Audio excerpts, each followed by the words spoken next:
What's up? This is Nathaniel. I'm your host of LOSKO Projectz, and we're back again. I'm back again with RAFTER. We actually had an interview at my house, and shit happened. Yeah, the camera got you. Camera got me, blurred out, fucked it all up. But anyways, we're gonna go back through the history, a little memory lane from Mike RAFTER. This guy's a beast.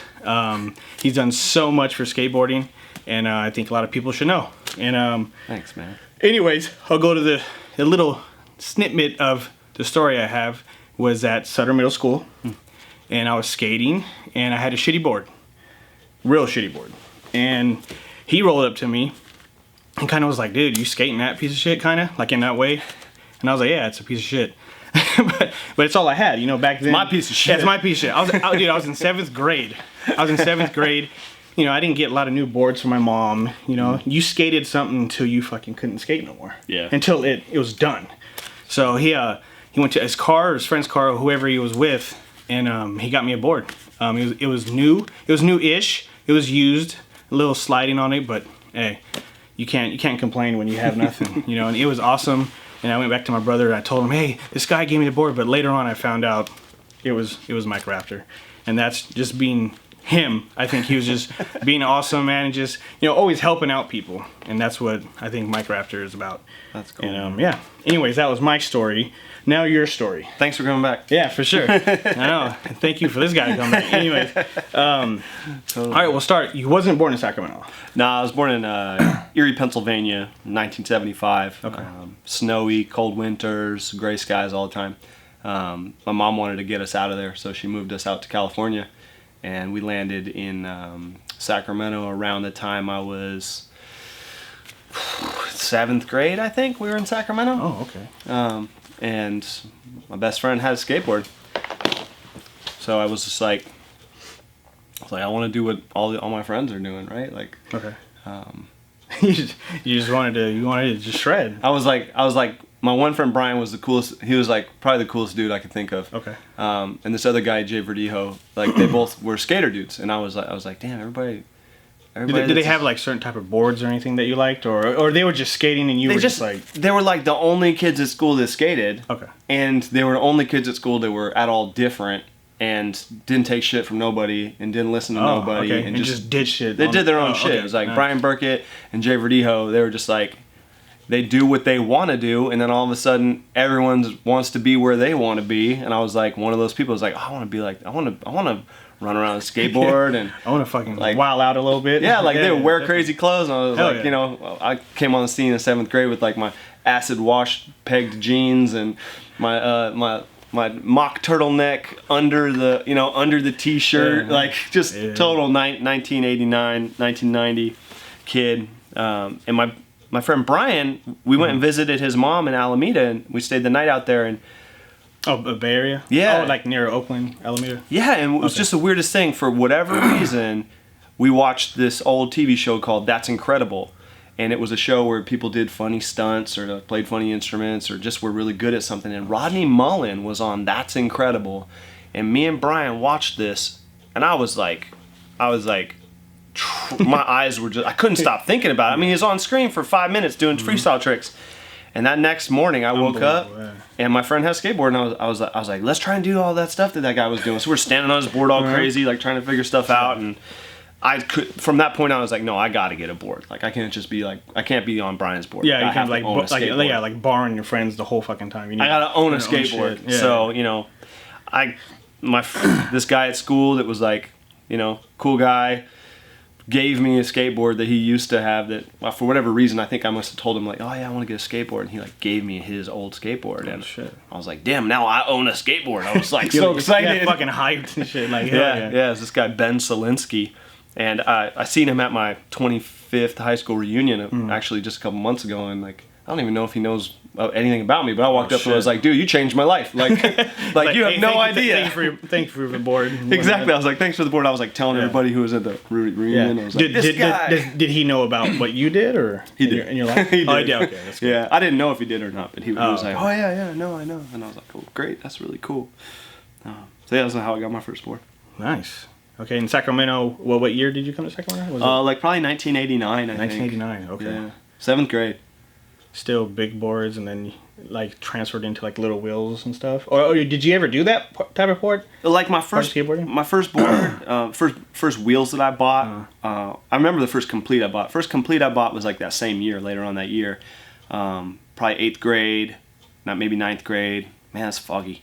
I think 9th grade. I got my first complete. Maybe it was the summertime. Oh shit. And I got a Santa Cruz Salba with the big tiger attacking a little village. And I got independent trucks, and I got some, I think it was black slime balls. Oh shit. Slime balls wheels. Slime balls. They were big wheels. Yeah. I mean, that was a proper. Were Santa Cruz board. they like soft wheels? A little bit. Oh, okay. A little bit. I know a lot of slime balls. They have like the softer wheels. Yeah. It was a little bit grippier, but I didn't know shit about skateboarding then. Fuck yeah. I was like, yeah, it's cool. It got Tiger on it. Like, I want it. It was also, I got it at Surf and Skate, and that was probably like. It was probably one of the last 4 boards that were even on the wall. Like, so I was like, which one of these couple do I want? And I just took that one and was stoked. It was Santa Cruz, you know? My first complete was Santa Cruz. Santa Cruz, and then later on Santa Cruz again. Santa Cruz again. Yeah, and I like never ridden anything but indies. Like only ever indies. That's all I ride. First set ever. Yeah, definitely. Who was the people who you like linked up when you came to Sacramento to skate with? Like, well, when I first moved to Sac, I went to Sutter Middle School, which is so funny because Sutter. Like I spent 8th grade at Sutter and didn't really skate. Like my friend skated and I never skated, but to think about how many hours of my life I spent skating at Sutter later. Yeah, I spent a lot, but I know you probably spent like crazy amounts. That's when Sutter had the big ledges everywhere before they tore them out in the middle, and there were so many people skating there back then. That ledge in the back was so nice. I love that ledge. That was the first big, it was big to me because I was in 7th grade, that I got on the 50-50, and I was like, I'm fucking, I'm in, dude. And when you think about Sutter, like Sutter, it didn't have like handrails and stairs and stuff. It had a couple good ledges. What it had that no other spot in Sac had, nothing even close to that it had, was it was fucking near where we lived. So that was great. Number 2 was that we have hot ass summers in Sac, and it was shady. It was shady. The whole thing is shady. And it was smooth as hell. And it was the smoothest fucking place in the world. It still is smooth to this day. Right? It's still... And what's better than cracking some stuff off some smooth flat ground that's like glass? You can go as fast as you want, and you fall and you slide. So me and Domingo, we linked up in freshman year in high school. Best friends for sure. Skating with my buddy Martin and Jay Verdijo. Some of the cats around Sac High, and we just we would go to Sutter every day because it was too hot and we needed smooth ground, and we wanted to learn all the damn flat ground tricks that we saw in the videos. You had crazy amount of space at Sutter too. Yeah, we could spread out. Yeah. So it was literally like it was just me and Domingo pretty much every day, like every day. Rifling off tricks every day, trying to. And Jay Verdijo and Martin Orduna, like those guys, like we just packed up. We were as a pack, like running around town everywhere. Getting into trouble. Weekends we'd go downtown. Okay. And we'd skate downtown, Capitol. When there was nobody down there. Yeah, like everyone clears out, and there weren't so many cops when we were young, so we just were all over Twin the place. Towers. Twin Towers. We used to go there to like skate that crazy wall ride thing, and we didn't really start skating that gap for many years. But everybody. The gap? You mean over the rail on top, or the? Oh, that too. Yeah. But like when we first used to go to Twin Towers, is because there was a weird quarter pipe structure. The one that's in the middle. Yeah, the one Joe Sierra did a front rock on. That on the cover of the Heckler magazine. I remember that. We were tripping badass. Out. I know. That's a lot of vert for how small it was. Because it was like it goes straight up. It's an 8-foot quarter pipe with 6 feet of vert. Yeah. Like. Dude, I don't know how. I think you can. I think you can get your hand on it to set yourself you can up. Get up there. But it's not there no more. It's not there. Yeah, it's not there no more. And nobody could have done it but Joe Sierra anyway. I don't care. Like Joe Sierra. I just remember Matt Rodriguez hitting, just sliding on it like. Yeah. So clean. I'm like, super sick. That's why you wanted to skate that little place right there, and the rails, and jumping over the rails and ollie over the little rails over there on the side. Dude, the little rails, right? Like there's like the little one that you can kind of grind on, and then like there's the. Of course, you can ride on the crazy wall on the side and all over the handicap ramp. But there was also this rail that was like over waist high that Jeff Landy used to crack over. And Jeff Landy is not a 6 foot tall dude. No. You know, he's not a short dude, but he's not a tall dude. No. And he was the only one I ever seen crack over that railing. He used to do it all the time. Damn. Just roll up, snap over it. We used to trip out on that. Wow. Shout out to Jeff Landy. Dude. Jeff Landy's cool, man. Yeah, he's good. He's a good dude. You want to talk about somebody that did some shit for skateboarding? Jeff Landy has put in his time, and he has made some stars under his watch for sure. Still doing it. Yeah. Still doing it. Yeah. Yeah. He's patient. I lost my patience. What? I lost my patience with people, or just in general? Just with hanging out with 14-year-olds. You know, how many times can you jump in a van with some kids and drive them to go get some weed before you go film their part? Like, yeah, they gotta be like loaded before they feel good before they even skate. Yeah, I got pretty worn out over the years of more so than anything, probably just getting kicked out of spots. It's like at some point you're just like, I don't want to talk to the cops anymore. You get tired of that shit. When you're older than the cops who are kicking you out, it's a real weird feeling. You're like, yeah, I know. I just remember downtown, the bank where everyone skated at. Mm-hmm. I got caught there when I was 17, and I didn't have my ID on me. Okay. So the cop was like, "Hey, do you have your ID?" I said, "No, I don't have shit." Mm-hmm. And then I go, "What's your name?" Guess what I said? I don't know. It's funny, dude. I said Tony Hawk? Chad Muska. Chad Muska. He was like, he didn't know who Chad Muska was, so he was just like, you're Chad Muska? And I was like, yeah, dude. I was like, he's like, well, you don't have your ID, get the hell out of here. I was like, thank you, because he was gonna give us tickets, dude. Because if we had our IDs, he would have wrote us up, but he didn't have anything to go on. He was like, oh fuck it, just leave. Yeah. I got a light rail ticket when I was 16, and it's Mike Carroll's light rail ticket because I put his name. Mike Carroll. Because the cop was like, "What's your name?" I was like, "Mike." And he was did it actually go to Mike Carroll?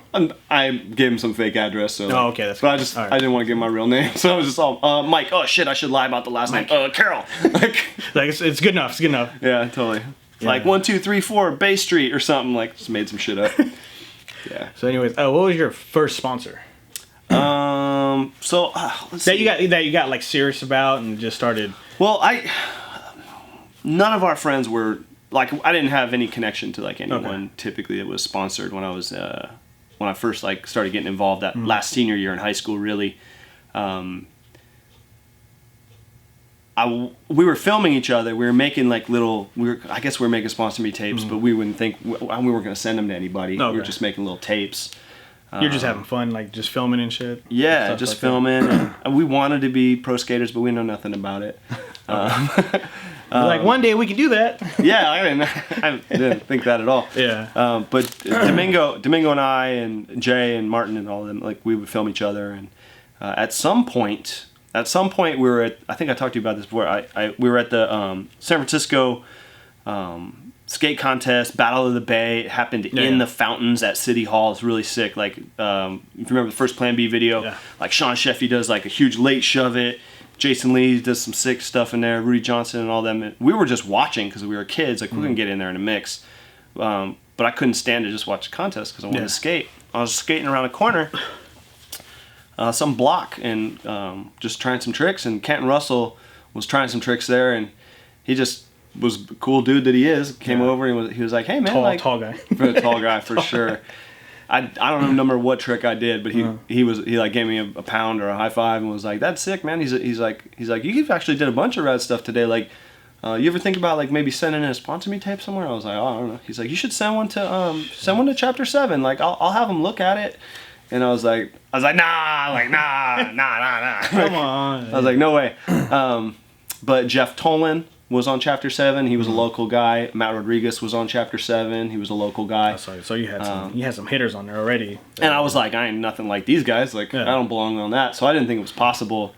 And I can't remember if I sent my tape in or my friend sent my tape in, but somebody sent my tape to Mike McGill.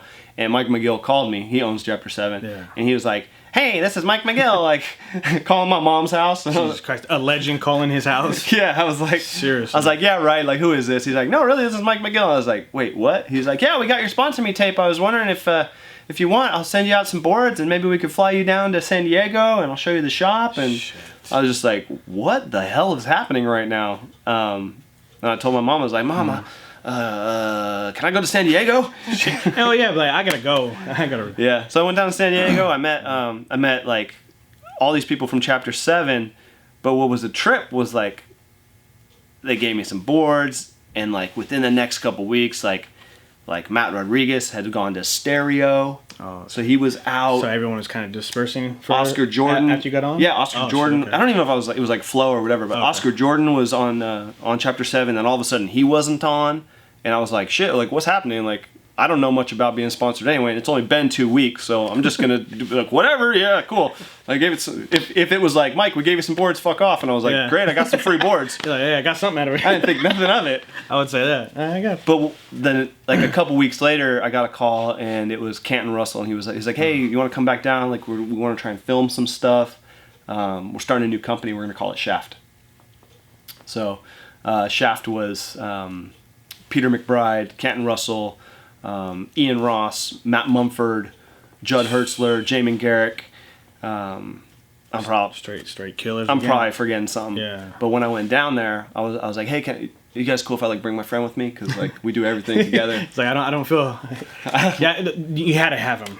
I was like, everything I had ever done up to that point in my life, which in high school was like a couple years, but whatever. I was like, dude, Domingo is my most down dude. Like I was like, Domingo's got to come He's with like me. my ride or die. Yeah, I was like, Domingo, let's go to San Diego. Like, Southwest used to have these Flint Friends Fly Free. So I would have like, I had Shaft pay for the ticket, and then you get extra ticket for free. Oh, bring my shit, friend. I was okay. like, hey, can I bring my friend? And they were like, yeah. And I was like, fuck yeah, I'm gonna get this dude on the team. No, and he was good too. He was better than any of, dude. He was the best one. Yeah, when I watched this film and stuff from him, dude, he had some skills, dude. Dude, the smoothest. He was like Sacramento's own Chico Brenes. Yeah, You know? definitely. So I brought him down with, I was like, hey, you guys should like, if you're gonna sponsor me, like you should sponsor this dude. And sure enough, they were like, oh yeah, fuck yeah, he's sick. Like, he's on. No, he was. Dude, it wasn't even I don't even think it was a second thought. Like day one, Canton saw him, everyone saw him skate, and they're like, this is the smoothest dude. And he just had that whole world industry style that was cool at the time. Was he looking for sponsors, or he was just skating with you just because? No, we weren't looking for sponsors, man. We were just... You were just skating? We were just like, Fucking what the fuck is happening? Yeah, we love skateboarding. Okay. Domingo and I, we never talked about this, but Domingo and I were super competitive with each other when we were young. So you do something, I'd be like, oh, I could do it better, or... Dude, we would higher, get like that. Be like, I remember one time, Domingo did a fucking pressure flip, and I had never seen one, and you don't know this, dude, but like for the next 2 days, I never tried one in front of you, but when you weren't there, I was trying those fuckers for 3 days straight. He's like, I'm getting this shit. He's like, I'm getting this shit. I was like, Domingo can't have a pressure flip. No, I can't have a pressure flip. Like, so stupid tricks like that. But Domingo got the late shove-its that I never got. He got the late kick flips I never got. He was my favorite skater growing up, for sure. My friend Jay Verdejo, as well, was a huge influence on me. He was like my crazy friend who would do, he would jump and talk to strangers and talk to chicks, and he would go walk into parties that he didn't know anybody at. And I was just like, he didn't give a fuck. He also didn't give a fuck. He was like jumping down everything, like being the best skater. He told me when I was young, he's like, if you can ollie over it, I have to 180 it. So I was like constantly like, I'm gonna ollie bigger shit to make Jay 180 it. So I just like constantly like tried to do more shit because he would have to do worse shit than me. That's awesome, man. So we pushed each other. Yeah. Well, it's good to always have a friend like that, because that just makes you hella more better, dude. So. Dude, it's the best time. It's so fun. Me and Domingo probably played 1,000 games of skate with each other, like trying to learn all the tricks that exist. And you get that guy on here too.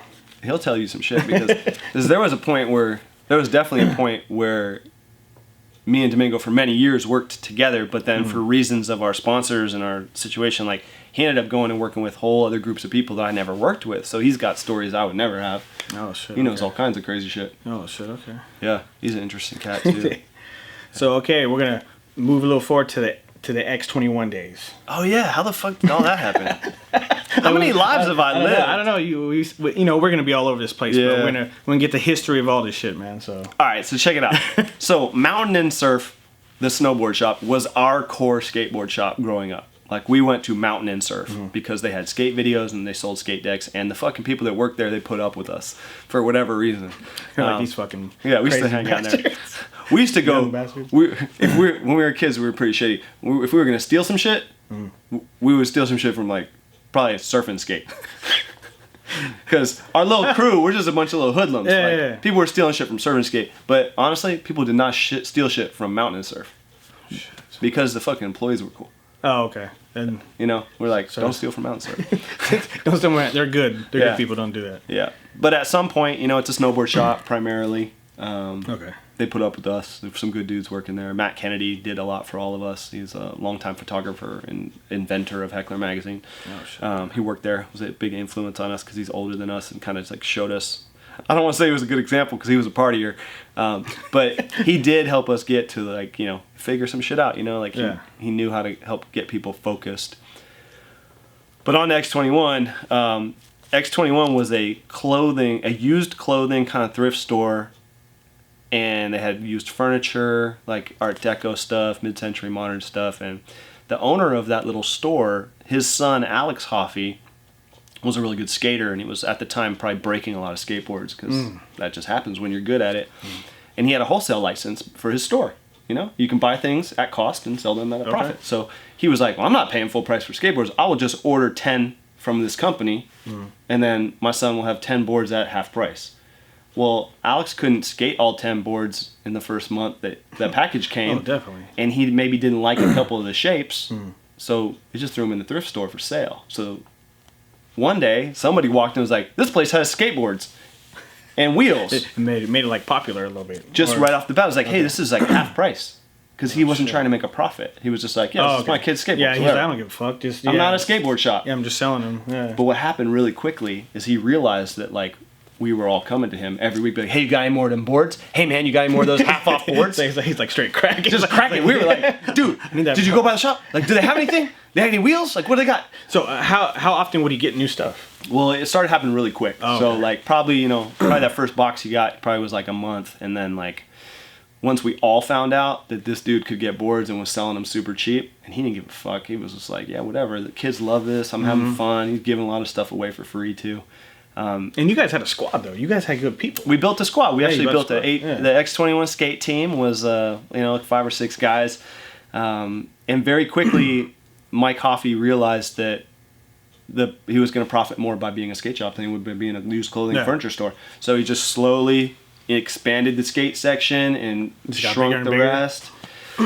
So we started hanging out there, and he looked to me. It was my first job. He was like, hey, man, I don't know how to put a skateboard together. Like, you want to come in after school and work for a couple hours? I'll give you a board or whatever. Did he give you money too, or? I just did trade. I just did trade, which was great because I was gonna spend the money on skateboards anyway. Yeah, okay. This is when I was in high school, 16, 17. So I was working in there after school or weekends sometimes, and eventually he was like, hey man, like, yeah, tell me what to order. What should we get? What shouldn't we get? What is, let's make a skate team. He started running ads in local magazines and stuff with pictures of us doing shit, and I was like, that. So X21 was kind of like my first sponsor. Eventually, for whatever reason, we were filming a lot, and the FTC video came out, and I was like, a skate shop made a skate video? And it was hella good. We loved it. Yeah. We're like, we're good. Let's make a skate video. So we made a fucking skate video, and we literally sold hundreds of copies of that fucking thing. Hey, it was damn good. It's on YouTube too. So check it out. So we put the video together. Mike paid for it all. Made sure we all were out filming all the time, and it was mostly Domingo, myself, Jeff Landy, Gennaro Vergaglini, Eric Biebelheimer. We were the only ones with cameras. So we were the guys to be around because we had the cameras. You guys were just filming the shit out of everything. Yeah, just filming everything. So we came out with those videos, which made the skate shop very popular. Then I started working in the skate shop as a full-time job. I was there all the time, and so were you getting paid then? Yeah, I made like minimum wage. Oh, okay. Cash though, like he would hand me cash every week. So back then that was probably what, like $5, $4? I think it was $8 an hour. Was it? Shit, what year was that? 93. Oh, okay. About $8 an hour. Okay. But it was fun. I loved being there, and then after work, whoever was at the shop, it was funny because people knew that, like, if you were at the shop at the closing time, like, you're probably gonna roll with me, and we're gonna go to wherever and go skate because I had a little station wagon. Go skate and then go film. Probably. Throw 6, 7 people in a little station wagon.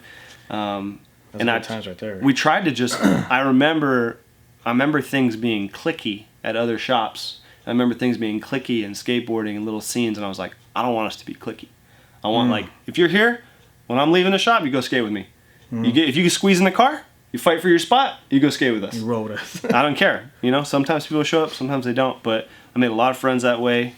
Hung out with a lot of crazy cats that way. A lot of crazy cats.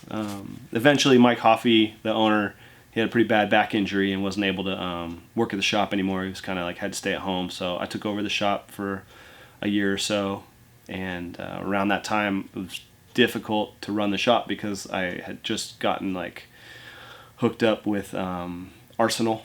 Arsenal, okay. And they started, I was like down south all the time, going on tours and trips and traveling. So they just started hooking you up, and you were like, fuck, I'm down with this shit. Yeah, like they were really doing it. They were like really doing it. Right before Arsenal, I gotta mention, I wrote for this company called Voice, which was quite possibly, if it hadn't been the worst wood ever. I don't think I've ever heard of it. So when Shaft folded up, so Shaft was, we thought it was fun. But I guess it wasn't selling enough to like stay alive, so it ended up it was going to go out of business. Kenton Russell decided to partner with the guy Dave Schlossbach, who made the Plan B videos. Mm-hmm. They want to start their own company, and they want to start their own company with the funding from the guy that used to do H Street. Oh, okay. So basically, Kenton was like, "Hey man, we're going to leave Shaft. I'd like you and Domingo to come with us." Shit. I think it was me and Domingo. I can't even remember what the fuck happened. No, Domingo stayed on Shaft. It's been a long time. Yeah, I think Domingo stayed. So anyway, something happened, but Voice was Canton Russell and me and Peter Smolek and Brandon Turner. Damn, shorties. Yeah, it was like a shorties. It's like shorties, like, yeah. So Brandon Turner was like 10 years old. Brandon Turner must have been young then. He's a little... Dude, did he have his little dreads yet, or no? He just had regular hair? Yeah, like little tiny, little nubby dreads. The coolest kid. Peter Smolek, shaved head, kind of was like almost like a jock or a bro at the time, and then slowly like found his SD roots and became this Peter Smolek we know today. Yeah, Skate Mafia. Skate Mafia. Respect. Skate Mafia. Skate Mafia. Yeah. So Smolek, man, that guy, like, no joke, should be a million successful pro skaters' favorite innovator. Like he invented crazy. So many things. Yeah. Brandon Turner was jumping down stuff. Kenton Russell was jumping down stuff, and we were like, let's make this Voice company the next big thing. The boards were awful. They broke constantly. they were terrible. They were terrible. So they were good because you're getting them, but you just didn't want to skate them. Because dude, they would send me 10 at a time because I would break one every 10 minutes. Like, Jesus Christ! It got to a point where I was sick of buying grip tape because I was like, dude, what's the point? It's it's $10 to grip this board. Like, I'm going broke just putting grip tape on these boards. Oh my god. So then I got to Arsenal. I got an Arsenal from an invite from Mike Manzuri. I was at the Skater of the Year party in San Francisco, and I guess Mike Manzuri was like, hey man, like, I had only met him once or twice, and he's like, hey, I just want to talk to you. We're starting a company called Arsenal. It's going to be John Miner and Adam Belts, Judd Hertzler, like all these, I forget who it was, but I was like, yeah, like boards that don't break, like sweet, I'll take it. Like, no more shitty boards. I was like, put me on. Like, I didn't even know what it was. And so it was like you were just jumping a little bit, like a little bit, yeah. I was like a year here, a year there. But when I got on Arsenal, I was like, it was new. It was new to me. It was done through ATM. ATM Click. Yeah, it was ATM Click. Well, what was interesting is when I came onto Arsenal, they told me like, hey, we're gonna do this, and I was like, how are you doing? And they're like, oh, with ATM. And when they said with ATM, at that point, I was like, that's like Mark Gonzalez's company, because it was back in the day. It was. So I was like, fuck yeah, I want to be a part of anything that he was ever a part of, no matter how remotely. Yeah, doesn't matter. Definitely. So I got on that. Over time, people come and go. I was everywhere I went, I tried to get my friends with me. So I was like. See, that's cool. Yeah, you're always trying to put other people on. It wasn't just about yourself. You're like, oh, I could have done all this shit, and like, screw my friends, and I could have jumped maybe around and done other shit. But he was always. Yeah. He's a good dude, man. For real. Well, I was also a really big fan, and I did have a lot of I was no bullshit. My friends were typically better than me at skateboarding, and I felt uncomfortable not seeing them advance in different ways. So Judd Hertzler was a close friend of mine who was on Shaft with me. I was like, this dude needs to be on Arsenal because we're gonna be the shit. And Eric Hondell at some point, I was like, dude, Eric Hondell should have been a pro 6 years ago. Let's get him on Arsenal. Let's try and make it happen. When I was little, I used to go skate the grind and watch Eric skate there, and everybody. And he was amazing, dude. Still is. He still is. He just one of those dudes that charges. Yep. It doesn't matter what age he'll be. His asses will charge. Right when he goes to skate park, he's like a goddamn. Dude, he's energy. awesome. He's fucking awesome. Yeah, dude, he's a good dude. So Eric got on. and we made a great Arsenal video, and I still think it's a good video. Yeah. Pretty sweet stuff on there. I was on Arsenal for a while, Arsenal for like a good long time, and it was awesome. I really enjoyed like traveling with those guys, and it was during the age of like cartoon graphics where everyone was doing the birdhouse style graphics. Oh, the birdhouse and hookups. Hookups are all that cartoon shit. Yep. And I've been with them for a few years, and I was always like, I felt like the owner, John Fowle, he took care of us the best he could. We always had product. I kind of capped out on how much money I was able to make there because as a brand, as a whole, it wasn't one of the bigger brands. And I wanted to be able to I was making $1,200 a month as a pro skater, which is tough to live on no matter how you slice it. I was like, I'm going to have to try and do more some other way. And I had run into Bod Boyle, who was an old pro skater. Worked at Santa Cruz at some contest or some event, and he was like, hey man, like, you ever think about coming to ride for NHS? Oh shit. And I was like, in my head I was like, no, you guys would never want me over there. I think you said that like most of your career. You're like, Yeah, I don't think they want me. I don't think they want me. I never thought I was any good, man. No, like, you were fucking good. I just the people that were around me. You just thought that way because you had so much good shit around you. I had good shit around me. Yeah, good people just rifling off shit. So you're like, oh, I'm okay, but I'm not as good as them. I loved skating. I knew that. Like, I knew I had ideas, things I wanted to try. I loved skating for sure. Fuck yeah. So Bob Boyle had told me at some point, he's like, well, let me know if you're ever interested. And at one point I was like, man, I'm kind of broke right now. And I don't know, I've been with this company for a while. It's not growing. So I made it like the weirdest thing. I was already a pro skater. I made a sponsor me tape. And I sent it to Bob Boyle, and he called me up like the next day. He was like, hey, Jeff Kendall wants to talk to you. Love his boards. His boards are. Yeah. I have his boards at home. Yeah, Jeff Kendall was. Jeff Kendall's sick. No, I don't have it at home. I sold one, which I shouldn't have sold. I don't know why. So you fucked up. You said it on video. Could have been just complimentary. Damn. So Kendall told me that if I wanted to, I could come over and I could ride for Creature or Santa Cruz. Oh shit. Okay. He was like, "You want to ride for Santa Cruz or ride for Creature?" And I was thinking about Creature, and I was like, Creature's kind of sick. Like, they don't have any street dudes. They only had park dudes. And I was like, vert guys. Yeah. And I looked at the Santa Cruz guys, and I was like, these guys can kind of already do all this shit that I do. I was like, hey, what do you think about me riding for Creature as like your street pro or whatever? And he was like, yeah, sure. Like, let's do it. So I had to quit Arsenal, which was kind of tough because I was really tight with those guys. Yeah, because you got a lot of boards too. I've seen a whole bunch of boards behind them. They made a lot of boards. They made a lot of boards. They're awesome. They even misspelled my name on one of them. I'll show you that later. But yeah, I had left them. I started riding for Creature, and Creature made a couple boards for me. Okay. Surprisingly, I only rode for Creature for like 6 months. It was really short. Okay, so it was a short stint. So I had 2 boards with them. While I was... Oh, shit. Ooh. Yeah, sorry about that. Hey, we don't care. Hey, you don't turn off the ringer for wifey. Like, you can pause the call, but you gotta make sure you get it ready. So what was I saying? Oh yeah, I was with Creature for a little bit. Creature for 6 months. And at that point, dude, this team was sick. Like, Chet Childress, Aaron Harrison, who had come from 0 to Creature, so we had a fucking 0 cat. We were like, dude, and it was funny because at the time, when Aaron Harrison was on 0, I didn't even know he had like Sacramento roots, but like he's from Sacramento, so it was cool. I got to travel with Chet, and dude, so good. Chet and Chet and his hard flips and frontside flips. Dude. No, that's Chet Thomas. Oh, I was thinking about Chet Thomas.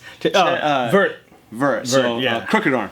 Yes, crooked arm. Yeah. So Chet was sick. Yeah, Chet. Okay. Super fun. Jake Rupp was on Creature the same time I was. I had one of his boards. Super sick dude. And we went on some tours together with Santa Cruz. So I traveled with Ron Whaley and Tony Tu and Lance Dahlgart, their photographer, and Brian Ueda, another photographer. Went on some tours, and I guess Creature wasn't doing well as a brand, so they decided to scrub it, and they were like, we're not going to do Creature anymore. At that point, it was like, oh shit. So I talked to Jeff Kendall. He's like, yeah, we're not going to do Creature anymore. You can ride for Santa Cruz. And I was like, oh, okay. Holy shit. You're like, all right. I survived the earthquake. So they took Jake Rupp and me, put us on Santa Cruz. Okay. So I rode for Santa Cruz for a few years. Yeah, for like a few years. and got to travel and meet some rad dudes. Eric Bork was a big deal. To meet him and work with him and skate with him, and just he was like just fiery all the time and just getting people going. He introduced us to Mikey Taylor. Mikey Taylor was probably when he was 13, young. 12, When he was 13 years young old. So Mikey Taylor went on some trips with us. Got to meet him at a real young age. What a great dude. What a great dude. Super awesome. Still awesome dude, man. He still skates, and I think he's a family man. And real estate guy now. Yeah, real estate. Yep, smart dude. That's awesome. Yep. He's got Avni Intelligence podcast. Yeah. Check that out. I just remember seeing him and Paul Rodriguez together all the time. They were rifling. Well, those guys had a serious rivalry. Yeah. And a while after, maybe when I was no longer a pro skater, I went through a few periods of times where I was like looking for work as a filmer, and I did get to travel a bit with City Stars. So I did a couple trips with City Stars. Cream Campbell. Fucking sick, man. Kane Gale. Was Paul on then, or was he? Paul was on. He just got off. Paul was on. Okay. I remember one night we did an all-nighter. Like we filmed, I think we were all day, all night. We didn't go to sleep till like 6 a.m. in the morning. We were lighting stuff up all night. We drove from Sacramento to Reno throughout the day. We went to like 20 spots. I'm sorry, I'm kind of freaking out. I'm amazed about all this because that's all the stuff that, you know, me not being a pro and just being a fan of skateboarding and seeing all those videos and these people.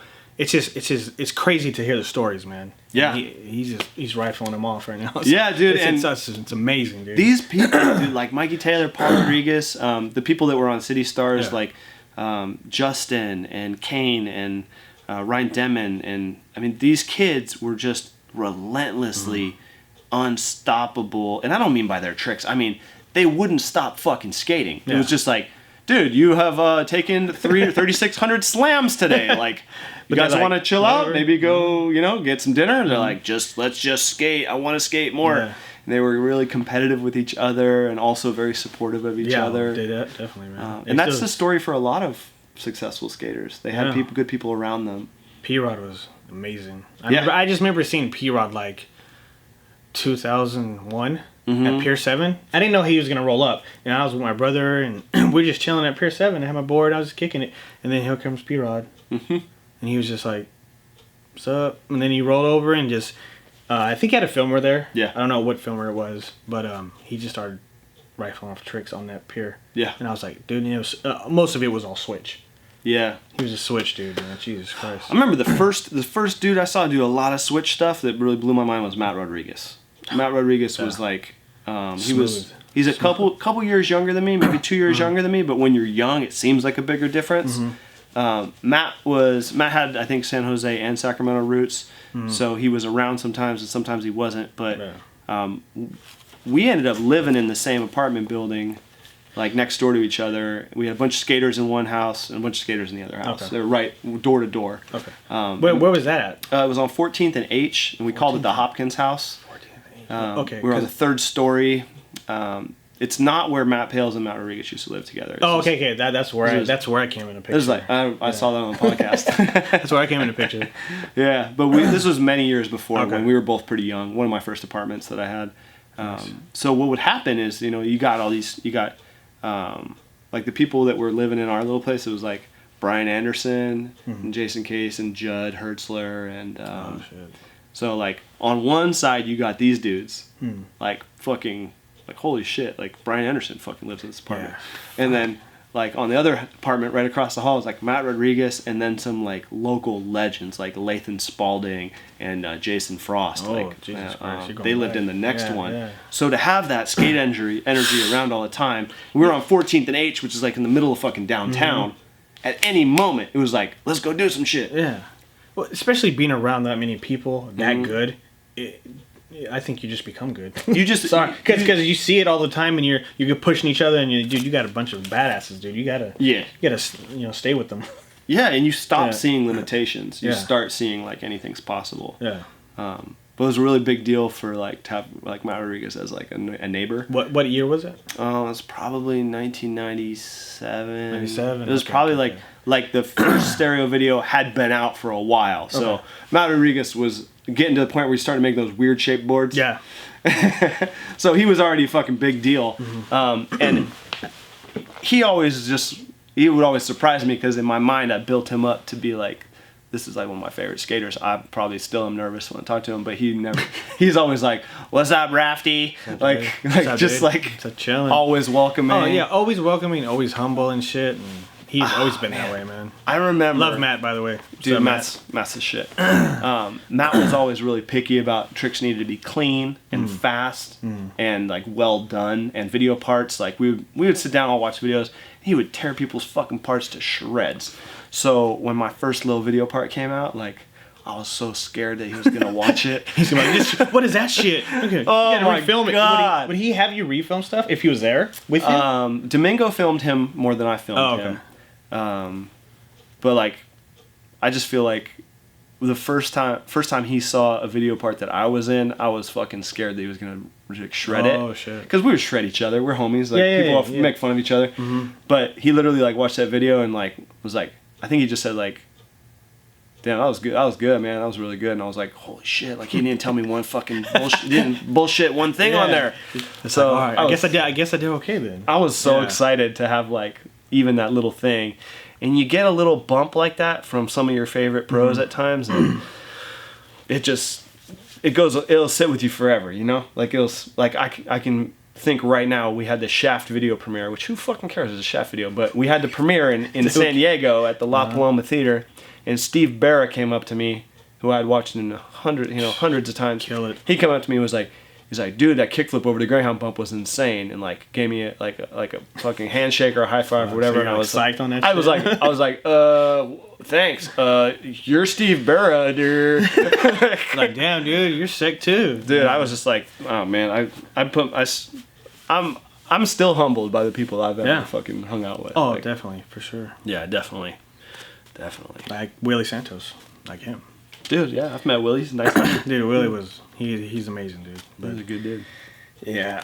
So how all them years, all them skating, you were in many films, man. You were in Trans World and a whole bunch of stuff like that. We would send tapes out all the time. Okay. We would send tricks. We'd get a couple good tricks, put them on tape, hope that they get in the Thrasher video. Oh shit. Okay. And we had a lot of Thrasher video shit came out. Little trick here, little trick there. We'd send them into 411. We sent them into Trans World, and this was before we knew anybody there. We were just like, fuck it, just send it in. They'll watch it, like write what's on there. I'd be like, Lathan Spalding, kickflip, 3 flat, 3 flat, 3 triple set. I think it was a lot easier then than now. You know, but they're probably looking like, oh, I don't want that shit now. Yeah. But So- how'd you link up with Beeble? Oh yeah. Fucking Brandon, man. Brandon was very young when I met him. He used to hang out with this dude, Miles Smythe, who was also a really, really, really talented skater. So Miles had a video camera, and Miles had a car. So at this point, I didn't get a car till I was like in my late 20s. Like I was. Well, yeah. Whoever had a car, dude, that's the shit because you can go anywhere you want. Yeah. Stack the homies. That's the shit. So Miles and Brandon were friends. I think they might have both went to Bella Vista High School together or something like that. Where the rail is. Yeah. So Miles showed up on the scene, really good skater. He was killing it. He would pick up Brandon. They lived in the suburbs. He would pick up Brandon. They'd come downtown, or they'd come skate with us.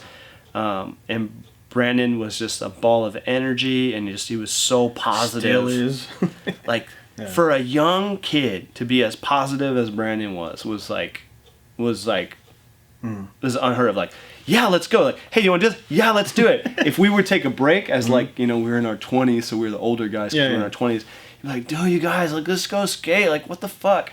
So he would get us going. So he was the motivation for you guys to keep fucking going. He would get us going, and he was good at manual tricks at his young age. He was good at jumping down stuff, and I think we took him down to San Diego with us for something. I think it was when I was on Arsenal, and I was like, we can get this kid ATM boards for sure, because ATM was a part of Arsenal. Yeah. Like, so we're like, all right, let's get him on ATM. So he got on ATM, he got free shit, and that's great, because Brendan wasn't trying to ride for nobody. He just was like, I go through boards as fast as anybody goes through boards. And also, like, to get some extra boards to sell them when you're a kid is the only way you can make money too. Because as far as I remember, Brandon didn't come from money. He struggled like the rest of us. So Brandon was really clutch in keeping us moving all the time. When we brought him, well, I don't say we brought him, when we went together as a big group to places like San Diego and like skated with other pros. He was quickly identified as having a lot of talent, and I think a lot of people wanted a piece of that real quick. Yeah, they want to sure. be associated with it. The filmers want to film him. The photographers want to take pictures of him. And that comes from two things. It comes from, A, being really good at skateboarding, but also being fun to be around. Yeah. And being agreeable.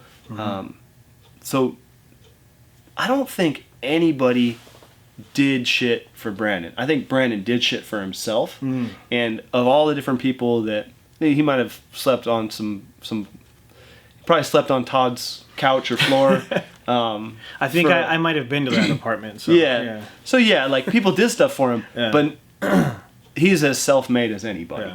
Yeah. Throughout the years, he just progressed faster and faster, and with having Stefan Janoski on the scene and Omar on the scene, I'm sure you've watched them kind of grow as a triple threat. Those dudes were everything. And so good. meeting and skating with those guys, like during the time I was on Santa Cruz and I was filming, I was holding the camera a lot.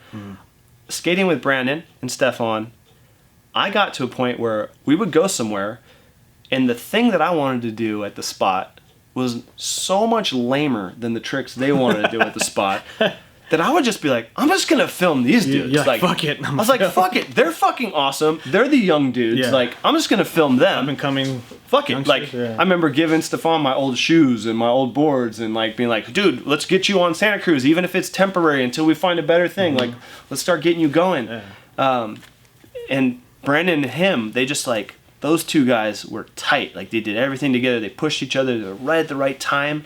And they didn't want to do the exact kind of tricks, which is the best kind of mix. So you're not competing with each other. You're just, hey, like, Stefan's like, I want to go, Stefan's like, I want to go frontside flip over this 13-stair rail. And Brandon's like, well, I want to go to the manual pad. Let's do both. Like, we'll go your spot, and then we'll go my spot. Wow, that's tight. So they were like that, Straight back feeding and up forth. each other, Yeah, and the other cool things that happens is, like, you start to help each other get different sponsorships, and you get to mix in these different zones. So Brandon Biebel ended up on Expedition pretty quickly after Lee Dog saw some footage of him and started filming him, and Shani met him, and they were like, yeah, dude, this is the kid. So Brandon got on Expedition. Next thing you know, Stefan's on Expedition, right? Like, that's straight squad too. Yeah, totally killing it, dude. So really Expedition cool. days. Really cool to see that. Brandon was doing so fucking good though that he wasn't even on Expedition long. They had a short promo video that came out. Next thing you know, Girl was like, hey, you want to ride for Girl? And we were all like, what the fuck? Like amazing. We didn't even see that coming. Like, we knew you're fucking good, but Girl, like, in my mind, that's like, like, what the so sick. And he would have, I think, he was being taken care of at Expedition, but who says no to Girl? Probably nobody. So he jumped on there, and then he was he rode for a few shoe companies, and then he was on Lakai, and then he had a shoe, and the dude is he just built himself, and he wasn't just selling skateboarding. He's selling a fucking whole lifestyle. You can see it in how he presents himself. Yeah, Instagram. He's always motivated, always working out, going. He still got the energy. He still does. And as you watch him, like, he'll be working out with some of his partners at the gym, and like he's like, let's get it. And when I see him do that, like, hey, let's get it. I'm like, dude, that's the same shit you're doing in skateboarding. Yeah. You're like making people better. So, definitely a big deal that kid came out of Sacramento. And shout out to Brandon Biebel. Yeah, sick. Definitely a few years there where Brennan and I didn't. We didn't click. We didn't get along. I think we had some beef between us. Little issues here and there. Yeah, and I think my ego, probably like fading pro skater, and him coming up. I think my ego was like a little bit hot on like, fuck man, like everyone's getting up around me, and You just didn't need to think like that, man. Yeah. I know you probably did, but it's like, fuck, man. It's just weird. Like, I felt like I was a dying pro skater at one point, and I think my shit was falling apart. So I might have let my ego get in the way of a friendship. So as I look back, I'm just like, fuck all that. Like, like, especially nowadays. I just got love for it. Yeah, for sure. Yeah, definitely. All right, and the flat spot. Oh yeah, flat spot. Speaking of dying pro skater, you know what? We might have to go maybe a part like 2 for that. I'll tell you a little bit. I'll tell you a little bit about of Flat Spot. So Eric Condell started Flat Spot with a really cool idea to make a core skate shop in a city that didn't have one, and Eric started doing stuff for skaters. He started giving skaters shit. All of our core group had moved away. You know, everyone went to LA. Like everyone goes to San Diego and LA when you get a pro skater. So like we lost Stefan, we lost Beeble, we lost Omar. Like they all moved away. I moved to LA. Yeah.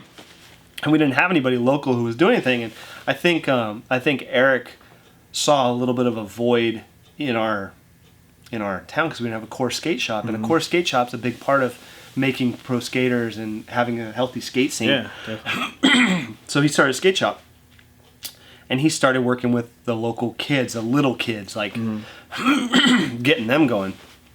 Like Blue and Tristan and all. Tristan and Sean Stout and Brent and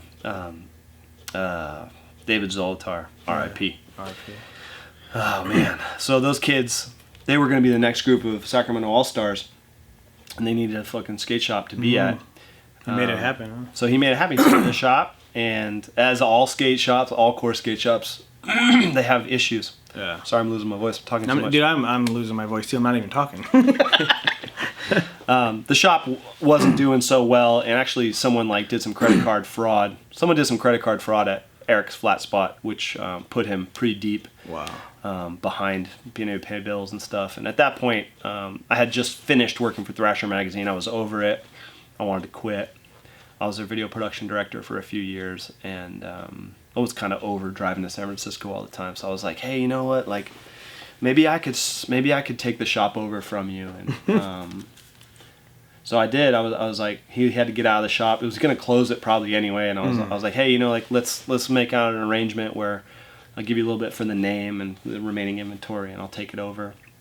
So I took over Flat Spot, and I kind of, looking back, like, I wish I hadn't changed the shop at all. I wish I would have just left it the way it was, and I wish I would have invited Eric to continue to curate the shop in some way.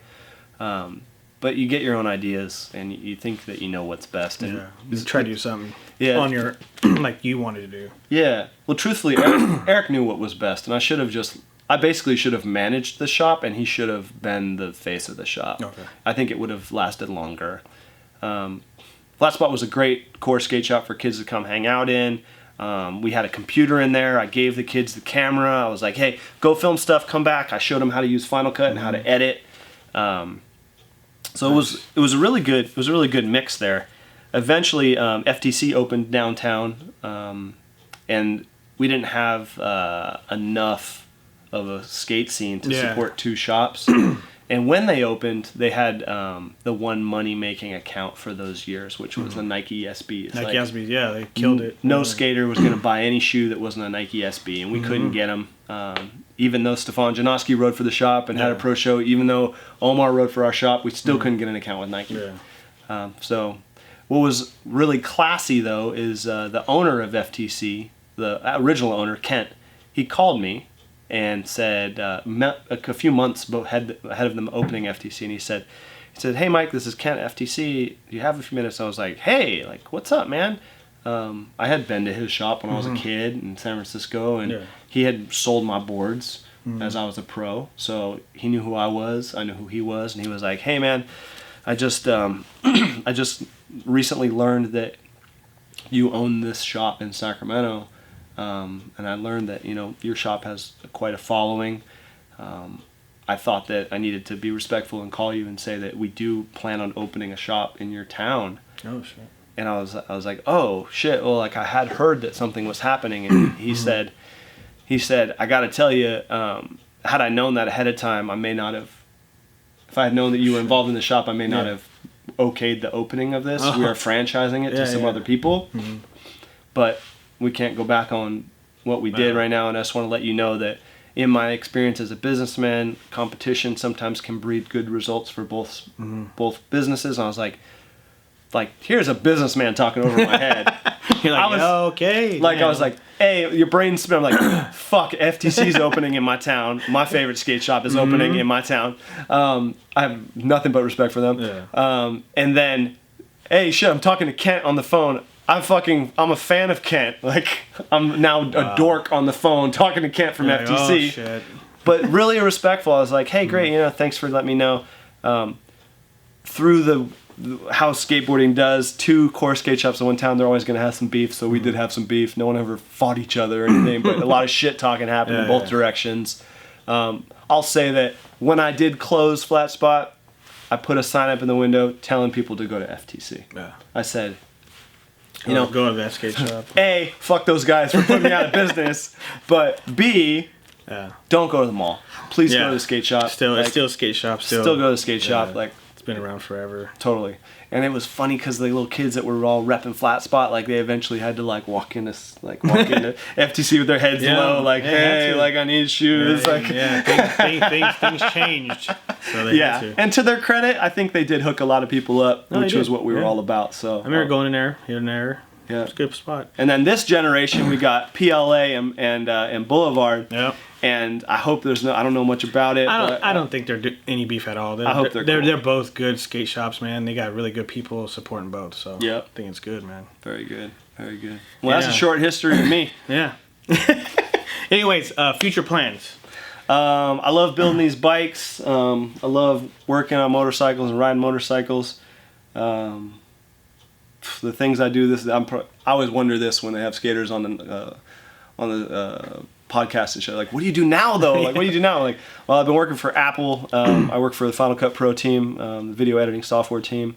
I do a lot of support stuff for them. I give them a lot of feedback on the video stuff. So if anyone knows my history, they know I'm big on video. I did land myself a pretty good job for nearly 8 years now.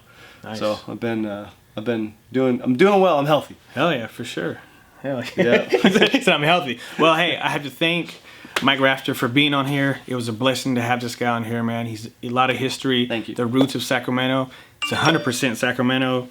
And whatever. Anyway, we're at the end. We're screwing this up. No. Bling. But any shout outs or anything you want to give to the kids coming up and skateboarding or maybe getting into filming? I think they don't need anything. Whatever happens naturally is what needs to happen. If you're obsessive about filming, you're going to be a filmmaker.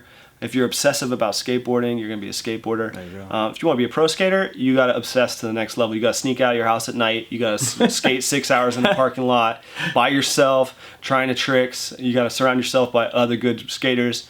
And you got to be a good person, because I've seen a lot of really, really talented skaters who are awkward socially or talk shit about the wrong person, and their whole career ends before it can start. So you want to be good to one another, support each other, lift each other up. That sounds like some real... I'm not a religious dude. Hey, but that's good though. But it's real talk. If you do good things will come to you. Yeah. So some shout outs.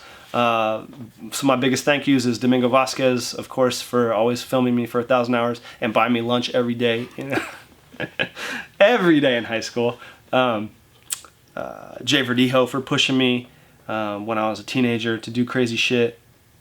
All my homies from both the shops I was involved in, and literally, I would thank Todd Philpotts at Boulevard and his lady Joey for just raising us, man. Just raising us kids, because we would just tear their place to shreds, and they put up with us.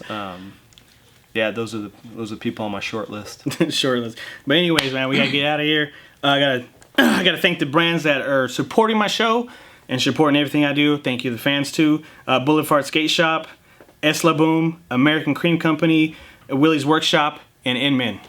That's it, man. Thank Rafter again. Thanks, homie. We out of here. Thanks for hanging out.